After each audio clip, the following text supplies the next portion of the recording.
Baik, Bapak Ibu, kita mulai ya. Ya, tolong diikuti dengan baik. Saya awali. Assalamualaikum warahmatullahi wabarakatuh. Waalaikumsalam warahmatullahi wabarakatuh. Sebelumnya saya ucapkan terima kasih atas kehadiran Bapak Ibu sekalian yang sudah memenuhi undangan saya dalam rangka untuk diseminasi budaya positif di sekolah. Ini sebagai pemenuhan saya sebagai tugas modul guru penggerak. Itu ada modul 1.4 namanya. Setiap akhir modul memang kami diwajibkan untuk membuat aksi nyata. Nah, aksi nyata kali ini adalah diseminasi baik itu daring ataupun luring yang akan dilakukan oleh calon guru penggerak. Kami ini masih calon Bapak Ibu, jadi belum guru penggerak. Itu sebagai pembuka.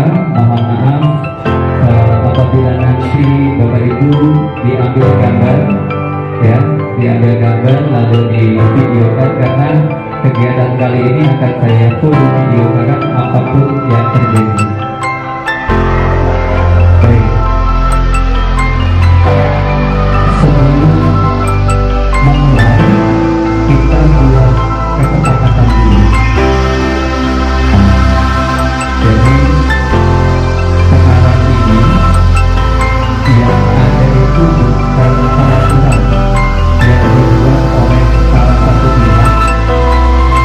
Dari budaya positif itu peraturan itu harus dibuat dan disetujui oleh kedua belah pihak. Walaupun ada peraturan yang diinisiasi oleh gurunya.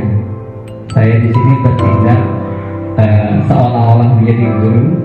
Jadi ini kesepakatan kelas kita. Jadi apabila nanti ada yang ingin berpendapat yang lain, menghargai, ya.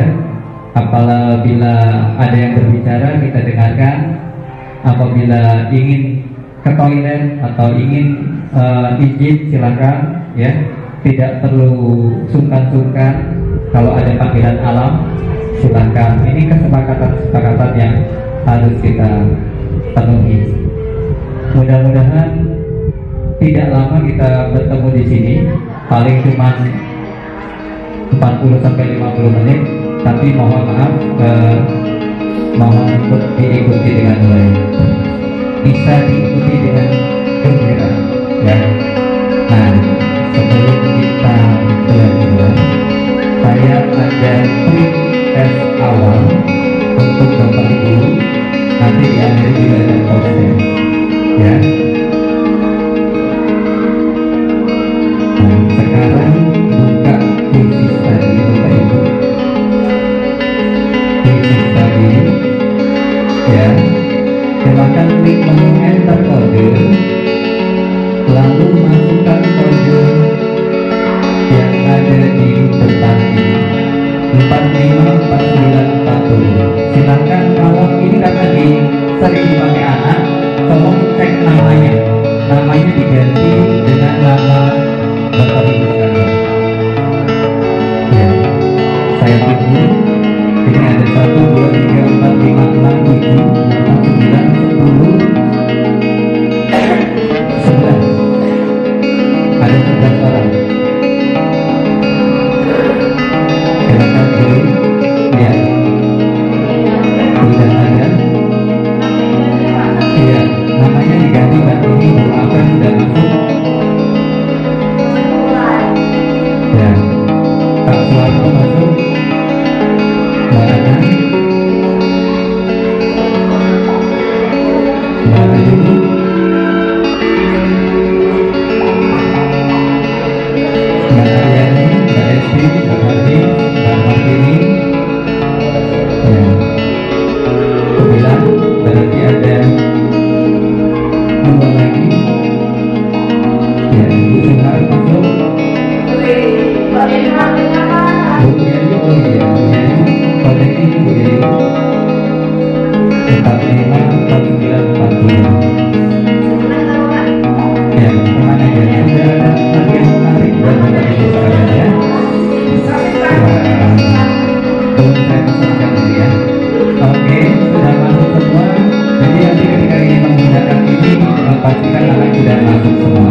lihat sampingnya Bapak Ibu karena soalnya kebetulan nanti diacak.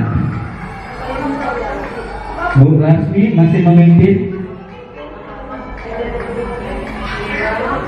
Ya. Ya, disusul Bu Ana.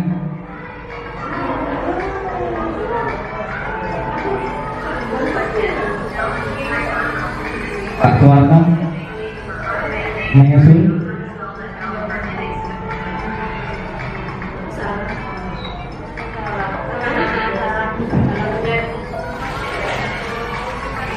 Ya, saya sudah menyiapkan hadiah Bapak Ibu. Tenang saja.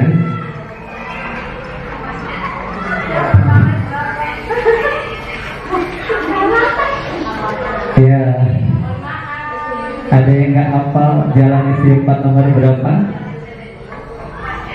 Nah, kan? Iya, iklan biarin saja Bu. Tidak, terima kasih. Ya, nggak bisa nyetek Bu.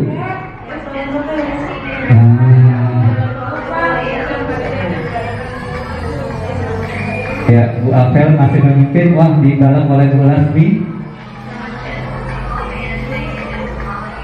Bu Lasmi belum ada yang salah. Bu Lasmi 5 soal belum ada yang salah. 5 soal lagi. Wah, balap-balapan itu.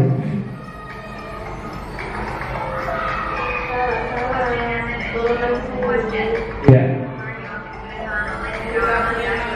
Lasmi 6 soal betul semua. Wah, kalau perintahnya betul semua, postesnya nanti keren ini.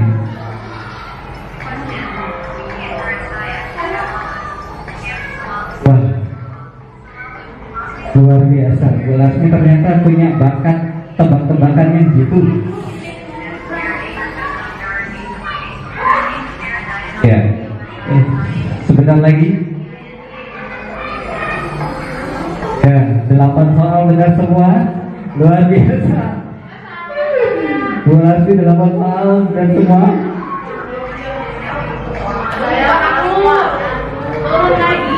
Iya, masih di susul-nyusul. Salah. Bu Lasmi salah satu. Tuh bisa dikejar itu.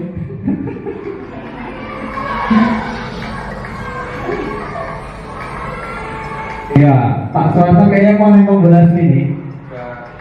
1 soal lagi Pak.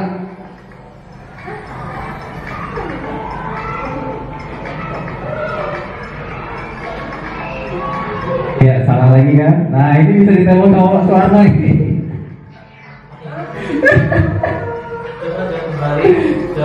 Mbak Ana sudah selesai.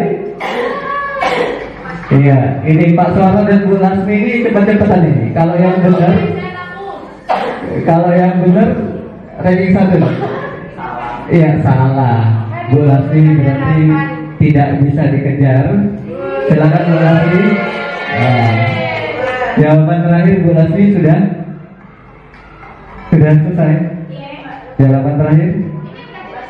Oh, sudah. Oke, tidak. Oke, selesai. Ya. Kita lihat.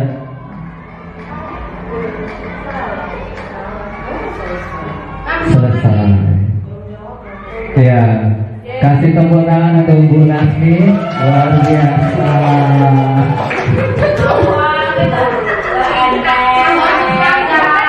Tidak sia-sia, beliau ini memang senior di S4 ya. Jadi mengenal betul kondisi yang ada di S4. Yang Bu Lasmi bisa saya dapat hadiah, Bu Lasmi.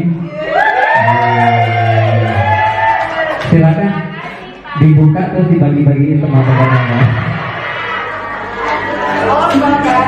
Oke, terima kasih.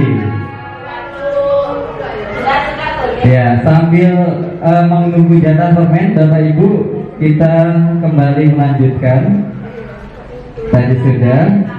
Ya, sekarang lanjut ke sini. Ya, monggo. Silakan buka di Classroom. Desiminasi itu di baris kedua setelah absen. saya meletakkan soal momen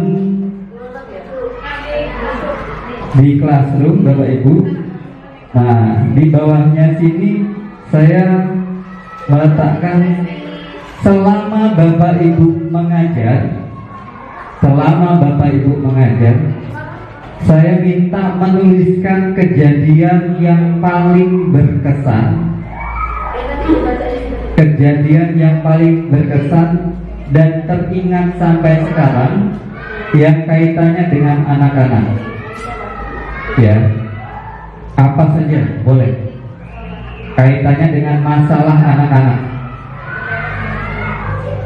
Mbak Ana kalau punya sama murid taekwondonya boleh ditulis di situ Mbak Ana.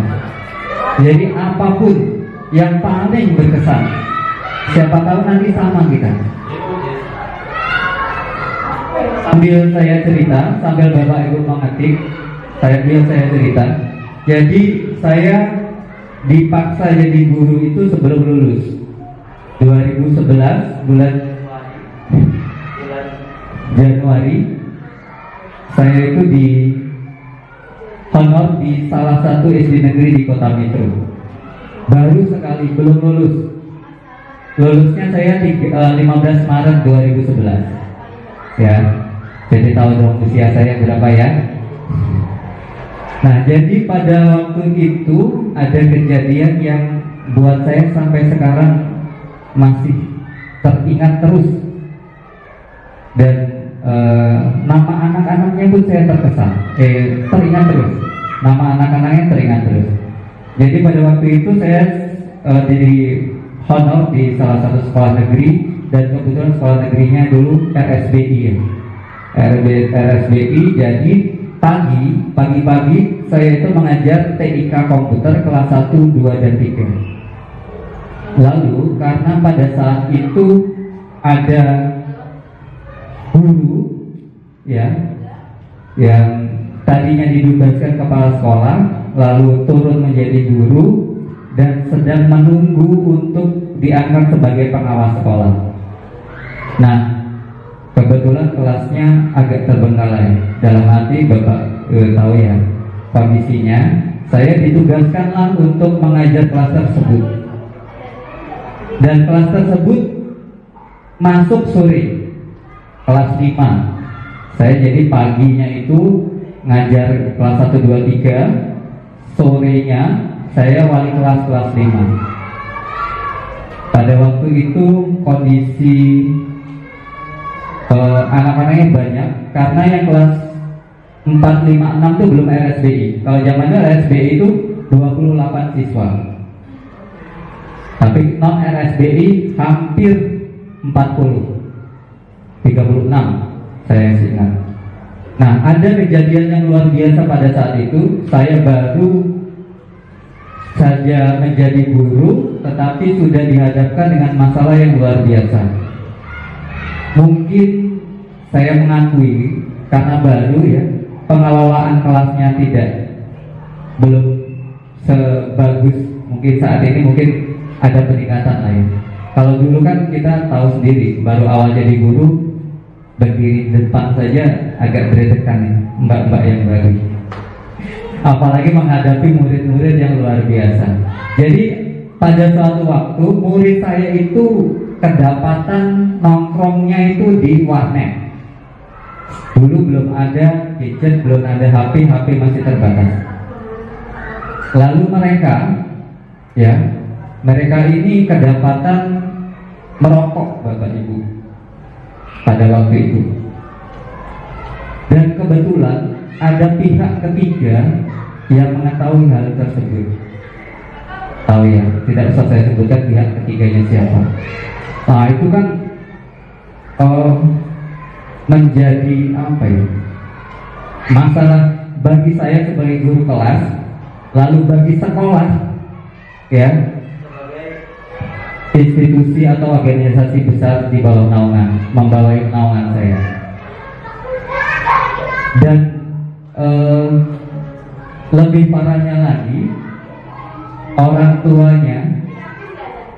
tuanya si anak ini juga ikut larut dalam masalah besar tersebut. Nah, akhirnya yang saya lakukan adalah memanggil orang tua. Orang tuanya saya panggil, dua-duanya.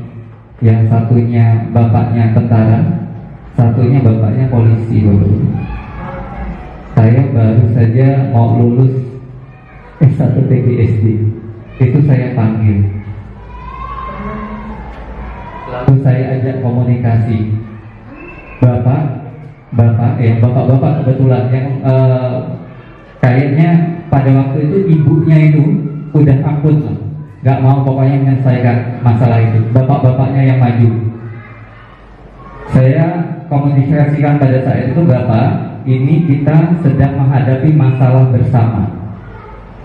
Ya, kita tidak mencari siapa yang duluan salah, siapa yang ngajak, lalu siapa yang bertanggung jawab. Semua Bapak kita bertanggung jawab. Saya yang bertanggung jawab, kepala sekolah bertanggung jawab, terutama bapak-bapak sekalian juga bertanggung jawab. Tapi setelah saya panggil, alhamdulillah berangsur-angsur membaik. Padahal dua orang ini itu dua teman yang akrab sekali.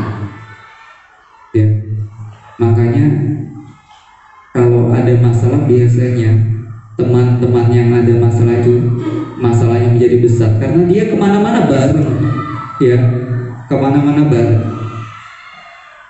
Nah tadi, jadi masa itu berkesan sekali. Nama orang tuanya, pekerjaan orang tuanya saya juga paham. Mungkin kalau ketemu di jalan mungkin saya masih ingat wajahnya, karena yang kita ingat-ingat di sekolah ini biasanya anak-anak yang seperti itu yang berkesan. Oke, sudah dituliskan? Iya, saya pantau di sini. Saya pantau ini yang sudah komen ada 6. Saya boleh minta testimoninya. Saya pilih ya Bapak Ibu, bukan berarti yang lain tidak. Ya, beri kesempatan. Wah ini, wah, luar biasa. Banyak ini yang paling panjang lebar ini. Wah, Bu Martini. Wah, luar biasa.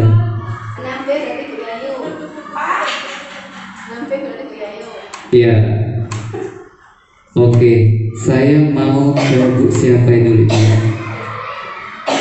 Boleh minta bantuannya, mic-nya di situ ya. Saya acak aja lah ini.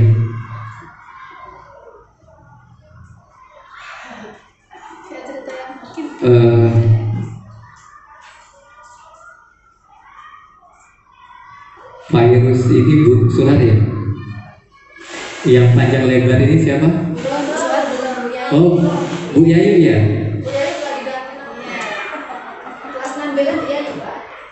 Oh iya, coba Bu Yayu tolong ceritakan pakai mic. Katanya suruh nulis aja. Oh ya sudah. Saya ceritain, berarti Bu Yayu minta diceritakan. Oke, ini kita analisis bareng-bareng Bapak Ibu. Nanti sebelum dapat materi tentang budaya positif kita curhat dulu lah ya. Nah, oke. Di kelas bla bla bla bla ada murid yang bernama si A. Anaknya santun, sangat mempunyai adab, sangat baik, ya. Jadi rendah hati, pede. Oke. Pada saat memberikan kuis, meminta adik untuk maju. Awalnya anak tersebut tidak mau, tetapi Bu Yayu ini yakin kalau anak tersebut bisa, ya. Nah, dengan ragu, Adit maju yang mengerjakan kuis yang diberikan. Walaupun bertanya bagaimana caranya, ternyata Adit bisa mengerjakan. Oke, ini best practice tentang si A, ya, best practice tentang si Adit, dan bisa menjadi pembelajaran untuk teman-temannya. Bagaimana Bu Yayu yang berkesan baru-baru ini bisa memotivasi seorang anak dan bisa memberi inspirasi ke teman-temannya. Oke, ada lagi nih. Nah, ini pasti Pak Warno ini. Bukan yang curhat. Jadi, Pak, yang ditulis Pak. Bukan Bapak Ibu. Ini Pak Warno ini memang sebelumnya mengajar di MAN Bapak Ibu. Ini saya tahu. Jadi hal yang masih bisa diingat sampai sekarang adalah sekelompok siswa di suatu sekolah. Si A dan kawan-kawan, ketika dia dan kawan-kawan lulus, saya benar-benar merasa seperti ada yang hilang dari sekolah. Untuk yang waktu agak lama, berarti dia kehilangan. Ini laki-laki perempuan? Oh, laki-laki. Alhamdulillah. Oh iya. Oke, berarti ada sesuatu yang berkesan, ada yang hilang dari sesuatu itu. Mungkin ini mudah-mudahan sesuatu hal yang positif. Ya. Lalu ada si A, setiap saya mengajar, pas saya lagi bersih-bersih atau lagi memperhatikan teman yang lain, selalu keluar kelas tanpa sepengetahuan saya dan selalu ada di depan gerbang sekolah. Oh, paham saya. Ini pasti anaknya Bu Lasmi nih. Oh iya. Luar biasa. Itu juga perlu perhatian khusus ya Bu, karena kalau Bu Lasmi sendiri kayaknya nggak cukup. Ya, saya nunggu Bu Martini nih. Panjang kayaknya curhatnya nih. Oh iya, saya lanjut lagi berarti ke bawah ini. Ada dua soalnya Pak. Hah? Ada dua di kelas. Oh ada dua. Kayaknya dari cerita pendek. Iya, saya yakin kalau Bu Martini ini buat buku bisa diterbitkan dan menarik kita baca, karena yang dihadapi luar biasa. Saya aja yang ada kelas 2 selang lokal aja masih sering berinteraksi sama anak tersebut. Lanjut, saya lanjut ya. Ada ini. Kesan saya selama mengajar pada saat saya mendapat jam, anak-anak pada saat saya belajar jam di kelas E, anak-anak dari kelas Y bertanya, apakah ibu masuk kelas ini? Ayo ibu masuk kelasku saja. Saya merasa tersanjung seperti anak-anak menyukai bagaimana saya mengajar mereka. Semoga selanjutnya ilmu yang saya berikan dapat bermanfaat bagi mereka semua. Bu Amvel ini ya? Bukan. Oh, Bu Guru. Oh. Ayo, siapa yang tebak? Bu Hanif ini. Bukan. Oh, anak Bu Nina. Iya, luar biasa. Anak-anaknya nggak mau ditinggal. Ini, oh nanti sebentar. Ini pengalamannya mungkin sama kayak kita baru keluar kelas. Pada saat baru keluar kelas, pindah kelas atau pindah anak-anaknya itu, anak-anak kayaknya agak susah buat move on gitu. Kelas yang sama. Iya. Apalagi saya itu sering didatangin Pak, saya mau kelas 3 lagi gitu. Itu di awal-awal pasti terjadi kayak gitu. Tapi kalau lama-lama kan dia nanti terbiasa. Wah, ini seru ini. Ada yang daftar program pengajar muda Lampung, wah luar biasa. Yang ditempatkan di daerah 3T. Tahap demi tahap saya lewati sampai umuman kelulusan. Saya nyatakan lulus dan dapat penempatan di daerah Tulang Bawang. Tempatannya Pak Warno ini. Kenyamatan DT Teladan di SMA 1 DT Teladan, luar biasa. Saya mempunyai satu siswa inisial RD, perempuan, cantik, manis dan ranking masuk 5 besar. RD seorang putri dari narapidana. Ya.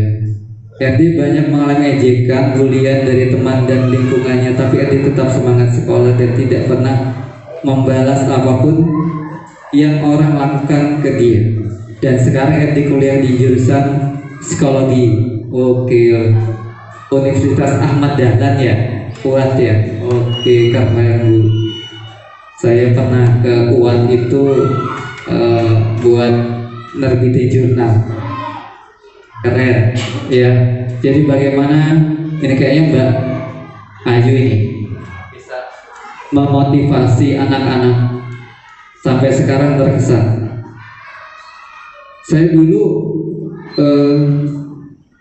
sebelum di sekolah yang tadi, saya kan sudah dulu kan kalau PGSD ya, nggak tahu programnya sekarang masih apa enggak, P4KA itu. Saya dari 2006 sudah ngajar, ada di daerah SD di utara itu. Tiba-tiba satu ketika saya naik bus, lalu ketemu anak yang dia ngakunya murid saya dulu. Saya pikir saya ini ngajar baru berapa, tapi kok sudah punya murid yang mau kuliah. Makanya saya juga lagi bolak-balik dulu Jakarta Lampung dan ketemu. Nah, muridnya itu apa ya? Saya juga tidak mengenali secara khusus, tapi setahu saya anak itu tuh bandel. Iya, dalam arti guru-guru yang lain itu menganggapnya pembuat onar, tapi bisa bertemu dengan kondisi yang jauh berbeda. Bu Martini sudah? Udah. Oke, kita baca yang punya Bu Martini kayaknya seru ini. Sama Bu Lasmi, pakai Bu Lasmi. Sama Bu Esti. Bu Esti ya?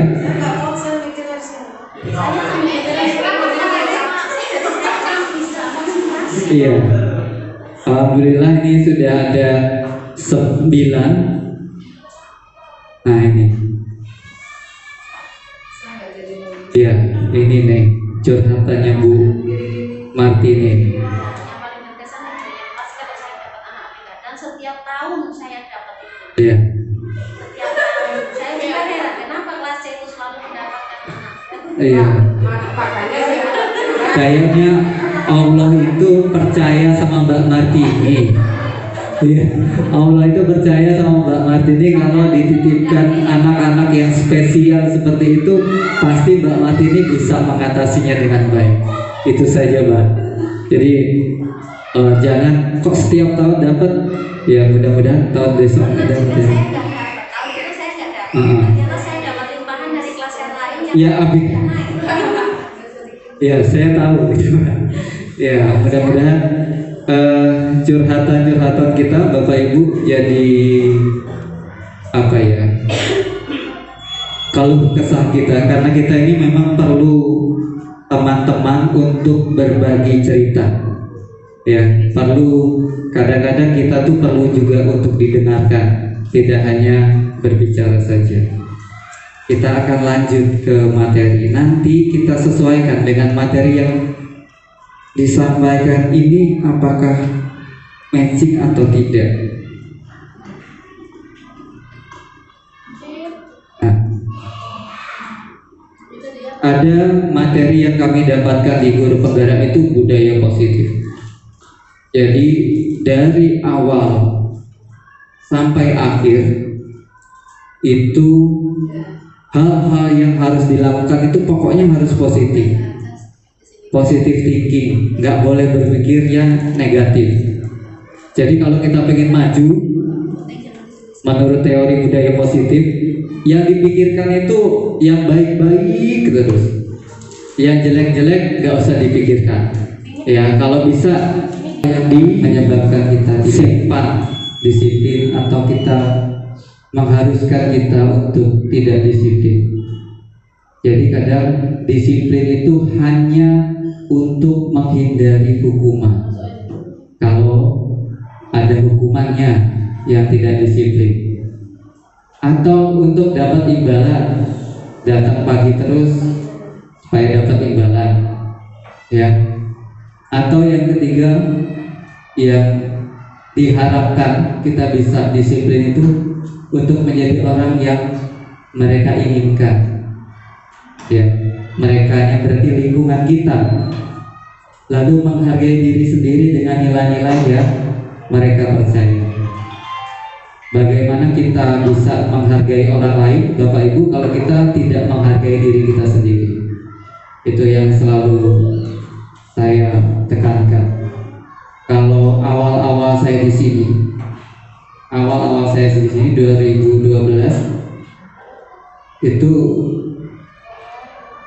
kita ketika datangnya itu siang, saya itu merasa kok ada yang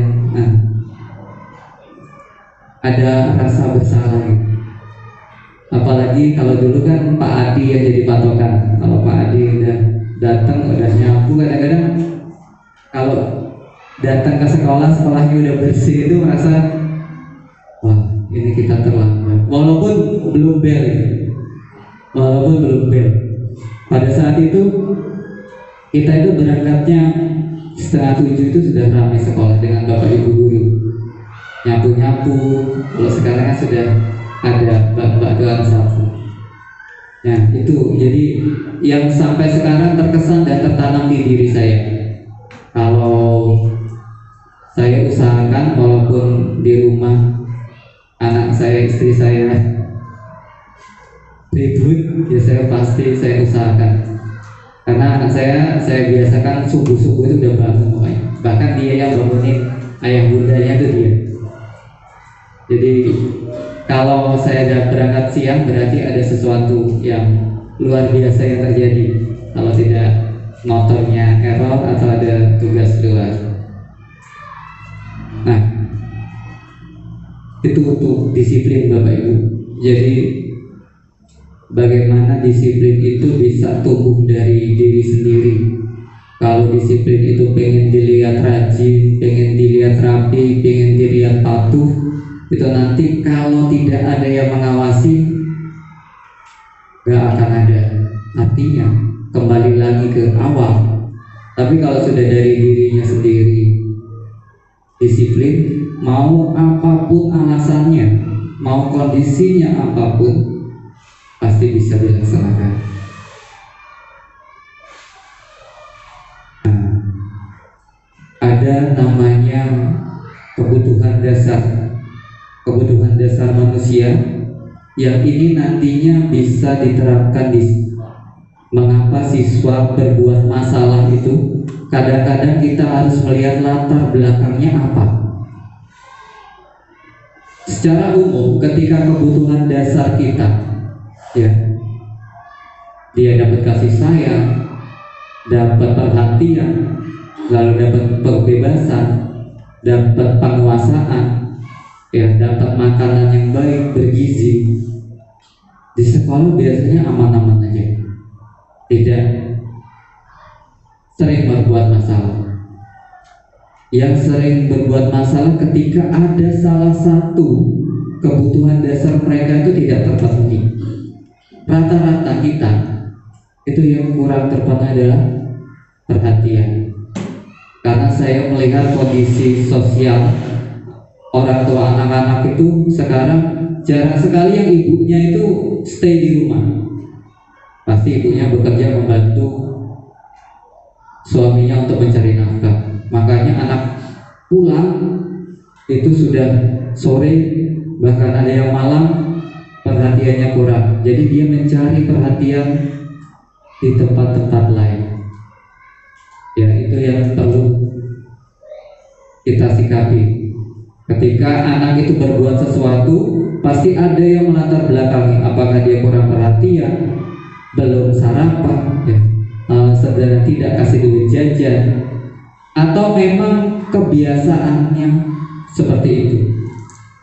Perlu kita dalami bersama. Ketika kita sudah tahu akar masalah, kebutuhan dasarnya apa yang tidak terpenuhi, baru kita mengatasi masalah-masalah yang mereka hadapi.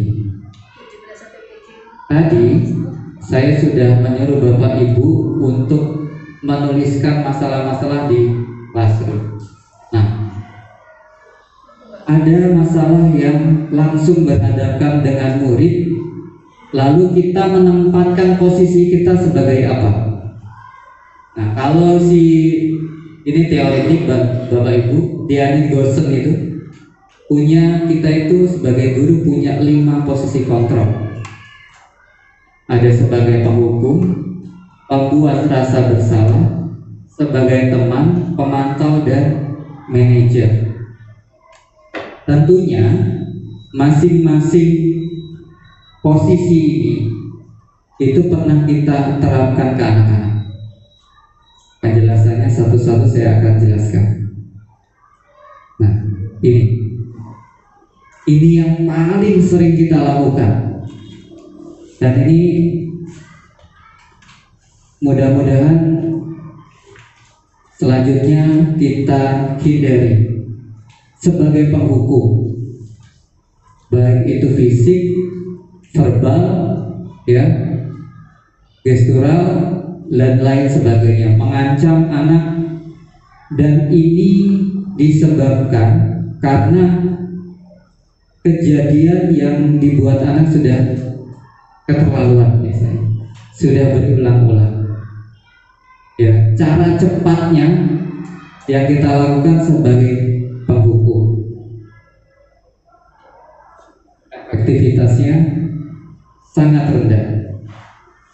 Ketika kita menghukum anak, apakah dia nanti tidak mau mengulangi lagi? Belum tentu juga. Kadang-kadang malah dia ingin melakukan kesalahan yang sama untuk mendapatkan perhatian. Ingat, anak-anak kecil usia 5-6 tahun, ketika dia ingin mengambil sesuatu dilarang, malah pengen ngambil sesuatu tersebut, ya, karena rasa ingin tahunya, rasa penasaran. Nah, biasanya penghukum itu membuat aturan sendiri, satu pihak, tidak terjadi kesepakatan. Misalnya pokoknya masuknya jam 7, kalau enggak jam 7 awas, berdiri di depan kelas. Nah, itu zaman kita dulu ya Bapak Ibu, sekolah. Oh, zaman saya. Jangan Bapak Ibu enggak. Nah, ini sebagai penghukum. Jadi ada kata-kata dalam konotasi yang negatif. Jadi guru yang seperti ini percaya hanya ada satu cara agar pembelajaran berhasil. Pokoknya ngikutin cara dia dan maunya dia, pasti bisa berhasil. Ini kita juga pernah sering mengalami. Lalu membuat rasa bersalah.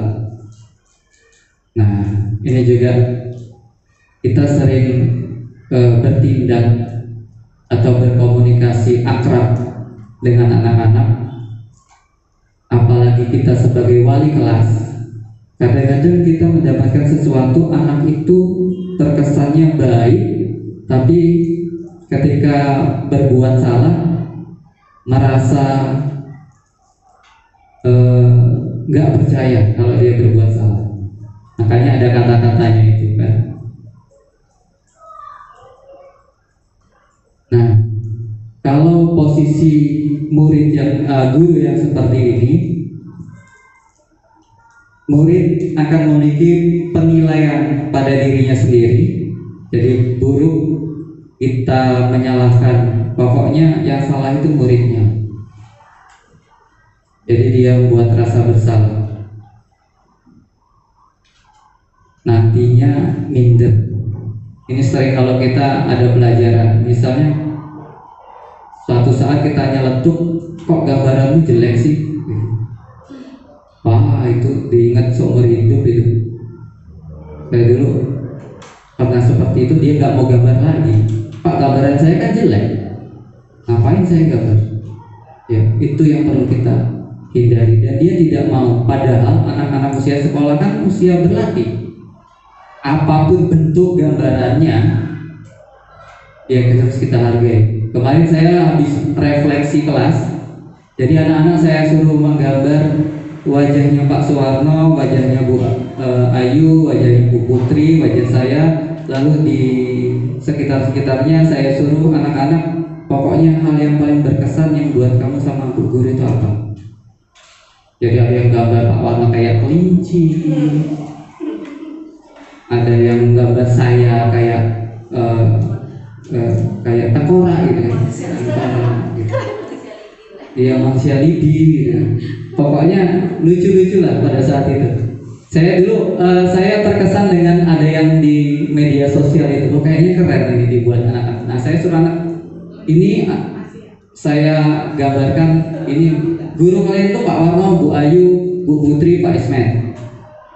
Jadi kamu pilih, boleh empat-empatnya kamu gambar, satu kertas saja, nanti Pak Ismet simpan buat refleksi. Nah suatu saat Pak Ismet kasih tahu Bapak Ibu gurunya, boleh Pak, apa saja boleh, yang sopan boleh. Pak Warno boleh jadi kelinci Pak, boleh jadi kelinci, jadi beruang boleh. Lucu-lucu ternyata gambarannya. Yang tadinya nggak mau gambar, akhirnya mau gambar. Ada yang satu pengen gambar ibunya, nggak boleh, ibumu kan nggak ngajar kelas 3, saya bilang. Oh nggak boleh Pak, nggak boleh. Itu, jadi refleksi saya lucu-lucu pokoknya. Jadi saya hargai, kita itu harus menghargai apapun bentuknya, ya. Jangan membuat anak-anak itu merasa bersalah. Nah lalu sebagai teman, ini terus terang saya selama ini mungkin ini yang saya lakukan ke anak-anak. Dampaknya adalah karena terlalu akrab kita sama anak, jadi jarak antara guru dan murid itu nggak ada batasan. Itu yang agak kurang baik. Karena ketika anak itu berganti guru yang tadi tidak bisa move on dia, ya, tidak bisa move on. Saya akui ya, saya sebagai teman mereka, saya selama ngajar di kelas 3 yang sekarang itu belum pernah marah, yang sangat marah belum pernah. Jadi anak-anak saya sangat akrab. Jadi efek negatifnya itu Bapak Ibu. Jadi ketika misalnya suatu saat nanti anak saya berbuat salah, kepercayaan anak itu pasti Pak Ismetnya akan belain saya. Tapi ketika saya tidak belain dia akan kecewa pasti pada kita, ya, sebagai teman. Nah, sebagai pemantau, ini kalau saya mengibaratkan dulu ada guru yang sebagai pemantau, saya atau kita merasa diawasi, ya. Ini juga berpengaruh kepada psikologi kita, ya, psikologi kita.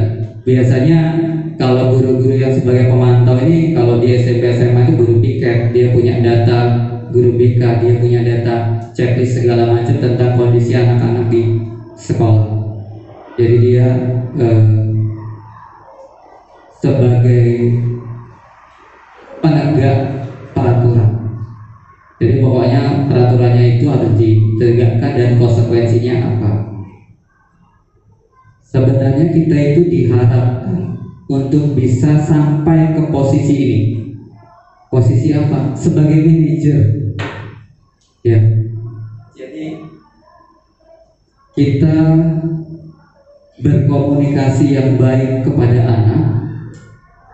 Ketika anak itu sedang dalam masalah, sedang berbuat salah, kita bisa, ya, membuat anak tersebut mengakui apa yang dilakukannya itu salah, lalu berjanji untuk tidak mengulangi lagi.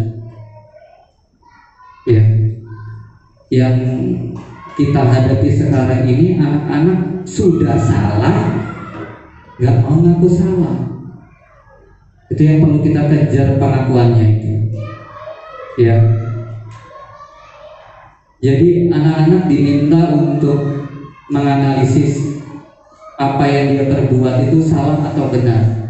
Kalau dia berbuat seperti itu, orang lain penilaiannya apa nantinya ke dia. Lalu ketika dia sudah salah, ya, ada keinginan tidak untuk memperbaiki kesalahannya. Lalu punya komitmen tidak untuk tidak mengulangi kesalahan yang sama, ya, mengulangi kesalahan yang sama. Itu yang posisi manajer. Posisi manajer ini mengajarkan anak-anak untuk bisa bertanggung jawab atas apa yang mereka perbuat. Itu posisi manajer.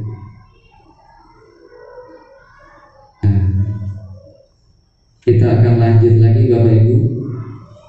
Ini mungkin asing buat Bapak Ibu. Ada namanya segitiga restitusi. Segitiga restitusi ini masih Diane Gosen yang menginisiasi. Ada posisi yang harus diambil ketika kita sudah terlanjur menghadapi anak-anak yang bermasalah. Yang pertama adalah menstabilkan identitas, lalu memvalidasi tindakan yang salah. Yang ketiga, menanyakan keyakinan. Nah, ini yang pertama bisa dibaca.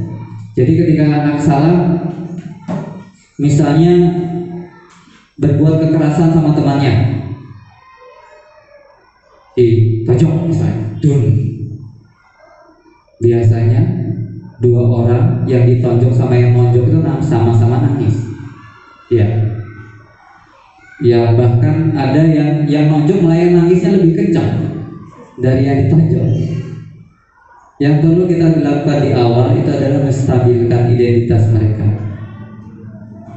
Iya. Jadi di awal-awal supaya nantinya dia bisa mengakui kesalahannya, kita stabilkan dulu dia. Jadi yang nangisnya lagi sesebukan, kita tenangkan, kita berikan teh hangat, ya. Kita beri keyakinan bahwa kita bisa menyelesaikan masalah ini bersama-sama. Itu menstabilkan identitas. Jadi kalau masih nangis sesedukan, kita tanyain, kamu salah. Oh, kamu kan yang ini. Oh, itu mamba nangis ya, nggak diem-diem. Yang kedua, setelah dia stabil, kita validasi. Nah, validasi ini yang agak susah. Karena ini yang sudah kita lakukan kemarin itu sama Bapak Ibu guru. Kedapatan kita menemukan anak yang berbuat aneh-aneh di sekolah. Karena apa? Anak ini tidak mau ngaku. Bahkan dia mencari kambing hitam temannya. Itu yang kadang-kadang dia menyusun skenarionya sendiri. Tetapi kan kita juga punya intuisi atau kemampuan penyidik. Jadi sampai akhirnya kita ketemu bahwa anak ini memang tidak bisa mengelak dan akhirnya dia mengakui kesalahannya. Nah, kalau sudah mengakui kesalahannya, selesai. Kita komunikasi, ajak dia untuk belajar bertanggung jawab, ya, untuk bisa meyakinkan bahwa dia tidak akan berbuat itu lagi. Jadi yang terakhir, jadi menanyakan keyakinan, apakah dia nantinya bisa memperbaiki kesalahannya, atau apabila dia mengulanginya lagi, konsekuensi apa yang harus dia terima. Itu datangnya dari anak sendiri. Jadi dia belajar berbuat dan belajar bertanggung jawab. Ini kata-katanya. Jadi guru dapat membantu dengan bertanya seperti apa jika mereka menjadi orang seperti itu. Jadi kalau kamu nantinya berbuat terus seperti itu, mau jadi apa? Ya. Kalau perbuatan yang buruk itu dipupuk terus, apa yang akan dipanen suatu saat nanti? Apa? Jadi setelah itu menumbuhkan kepercayaan bahwa setiap orang itu memang pernah berbuat salah. Bapak ibu guru pun pernah berbuat salah, tetapi bukan berarti tidak mau memperbaiki kesalahan. Saya sudah akhir-akhir ini ya, mungkin 3-4 tahun ini itu tidak memasang target apa-apa ke anak-anak, dalam arti anak-anak itu punya kemampuannya masing-masing, beda-beda kemampuannya. Yang harus saya pelihara adalah kemauan mereka untuk belajar, karena saya mengajarnya kelas 3. Jadi apapun bentuk dari kerjaan mereka saya hargai, apapun itu. Dan tahun kemarin saya mendapati satu orang anak yang susah sekali belajarnya, itu nggak mau nulis, nggak mau baca, nggak mau. Ternyata setelah diidentifikasi dia itu nggak suka keramaian. Jadi saya ngajarnya itu setelah pulang. Jadi mereka pulang saya nungguin gitu dia belajar. Itu yang saya identifikasi. Tapi sejauh mereka memiliki keinginan belajar, apapun hasilnya,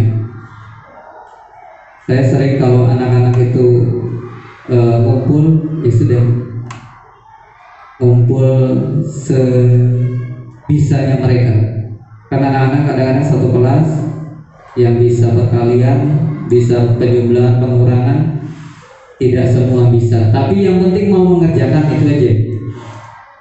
Yang repot itu kalau sudah nggak mau apa-apa itu juga bingung. Itu yang perlu kita cari identifikasi masalahnya apa. Baik Bapak Ibu, sudah 51 menit. Kita akan kembali lagi ke kuisis untuk melakukan post test. Ya, silakan balik lagi Bapak Ibu. Balik lagi, lalu masukkan kode. Pertanyaannya pretest post test itu sama Bapak Ibu. Mungkin ini agak lebih banyak aja gitu.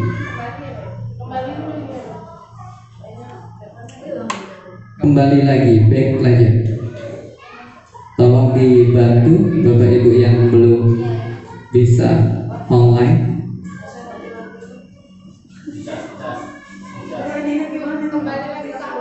Iya, back.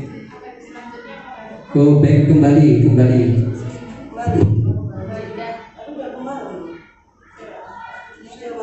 Silang aja, silang.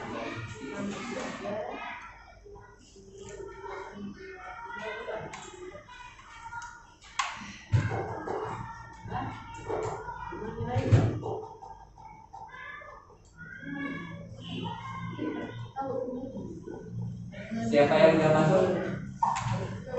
Udah ada.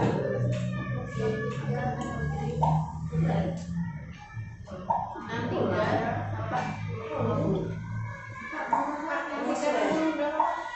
Iya. Ke sekolah ke bawah. 63 6006. Hilang punya aku. Nggak ketemu. Tenang Bu, ada Bu Apel. Ini masuk ke berikutnya Pak. Kembali saja Mbak. Iya, kembali. Iya. Sudah. Maaf.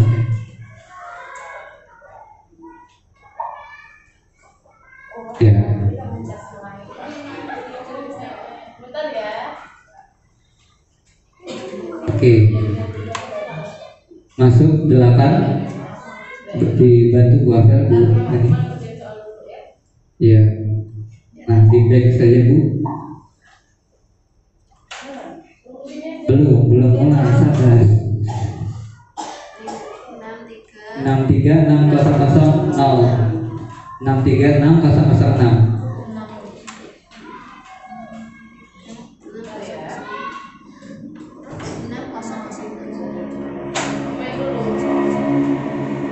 Bu.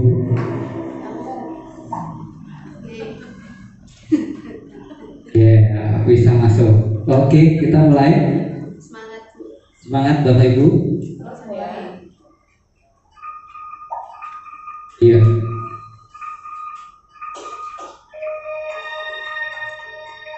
Oke.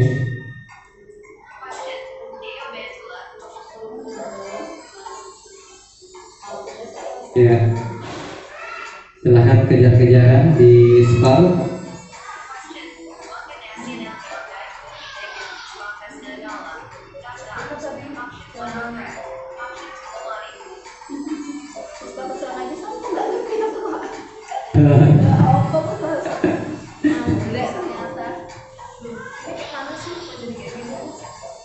Sabar Bu, sabar. Nanti dia muncul lagi. Iya.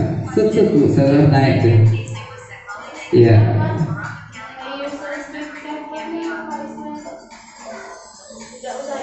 Tidak usah Mbak. Wah, Pak Warno balas itu. Pak, ada hadiah menarik Pak. Saya sudah siapkan. Kalau ini hadiahnya nggak dibagi-bagi Pak.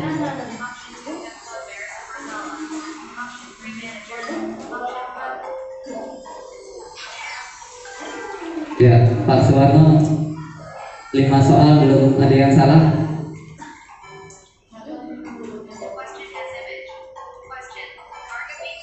Wah, kalau kata Bu Aryani, waduh benar tahu apa ini? Karena Pak Wadu salah itu.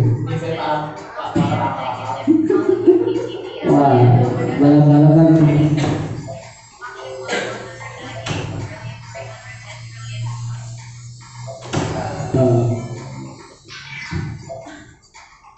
Iya, sangat fluktuatif. Karena kuisis ini walaupun benar, tapi dia jawabnya duluan, ya dapat poinnya lebih besar dari temannya. Oke. Bu Aryani Dina ini belum salah ini. Waduh. Bu Apel ini juga. Wah, kayaknya Bu Apel ini ada nih. Alhamdulillah sudah azan. Kita sambil mendengarkan azan.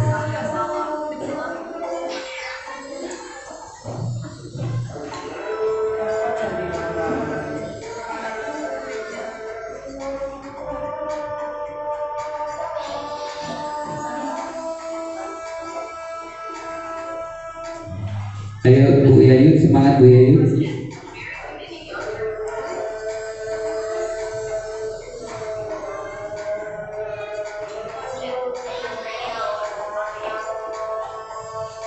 Oke. Wah. Dikit lagi Bu Rafael.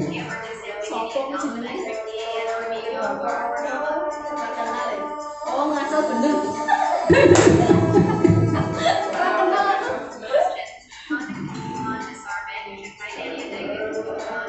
Ayo Pak Suwarno.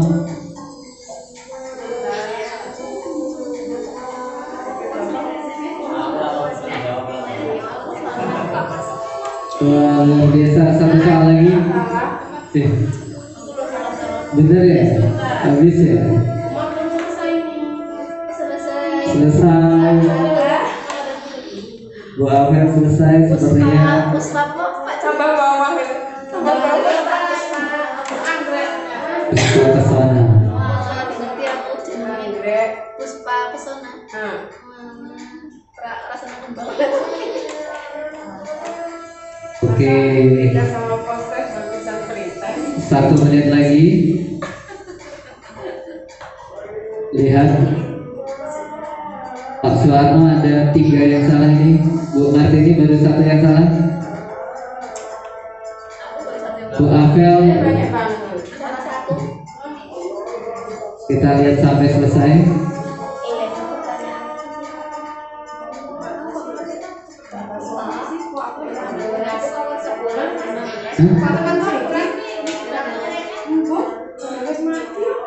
Belum selesai punya Bu Lasmi. Terus aja deh, Bu. Apa sih ini? Titik 3. Aku mau jaga TV. Ya, oke selesai. Kita lihat siapa yang menjadi juaranya. Ya, yang jadi juaranya ya Bu Afel. Ada saya berharap ini yang dapat Pak Suwarno. Nanti silakan dibagi sama Pak Suwarno ya. Terima kasih. Rasa enggak. Oh, dibagi. Oke, duduk dulu Bu, kita tutup dulu. Bapak Ibu, terima kasih untuk kehadirannya dan mengikuti acara ini dengan baik. Alhamdulillah sudah jam 12:02. Ini sudah disiapkan hidangan oleh Bu Yuyun. Terima kasih.